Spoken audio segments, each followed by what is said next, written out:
le monde, j'espère que vous allez bien aujourd'hui. Comme je vous ai dit au dernier laboratoire, on va faire un lab aujourd'hui.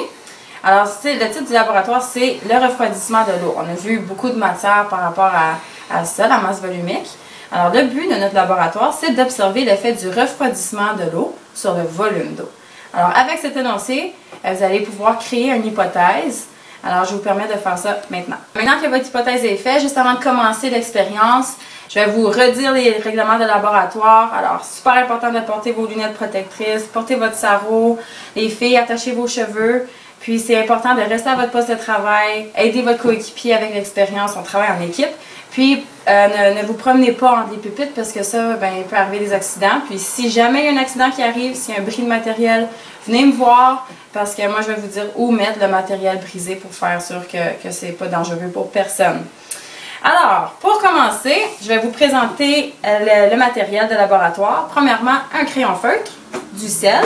On va avoir besoin d'une éprouvette, un bouchon de caoutchouc, une pipette ici. La pipette va servir à mesurer le changement de volume s'il y en a un. Ensuite, le bécher, puis la glace dans le bécher. Premièrement, alors les étapes de la démarche de laboratoire, la première étape, c'est de remplir l'éprouvette d'eau. Alors, vous voulez la remplir à un niveau assez moyen, pas trop bas, pas trop haut. On veut la mettre vraiment juste au milieu. Lorsque ça c'est fait, vous allez prendre votre pipette ici, vous allez l'insérer dans le bouchon de caoutchouc. Ensuite, insérer le bouchon de caoutchouc dans l'éprouvette, puis faire sûr ici que dans la pipette, il n'y a pas de bulle d'air. Parce que s'il y a une bulle d'air, ça va changer nos résultats par rapport au volume de l'eau. Alors, c'est super important de ne pas laisser de bulle d'air entrer. Donc, une fois que ça c'est fait, vous allez prendre votre crayon feutre, faites attention qu'il ne soit pas permanent, puis notez le volume initial de l'eau. Lorsque vous notez le volume initial, vous l'écrivez dans votre section de résultats dans votre laboratoire. Donc, après ça, là, c'est là qu'on va vraiment remarquer s'il y a un changement de volume d'eau. Lorsqu'on entre l'éprouvette dans le bécher rempli de glace, puis là, on prend un 5 minutes de temps pour observer le niveau de l'eau.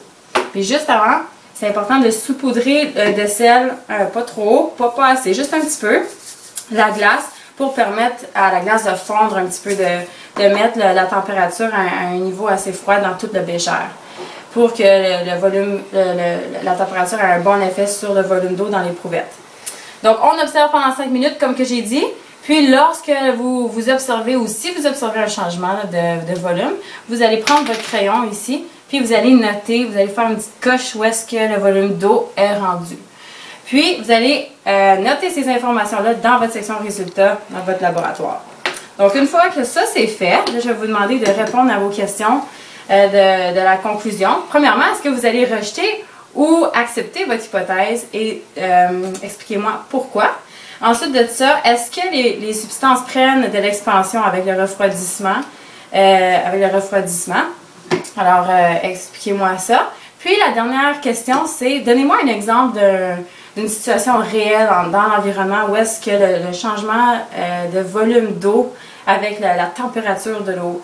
Donnez-moi un exemple précis pour que moi je puisse comprendre que vous comprenez bien le phénomène de la masse volumique. Est-ce qu'il y a des questions? Merci!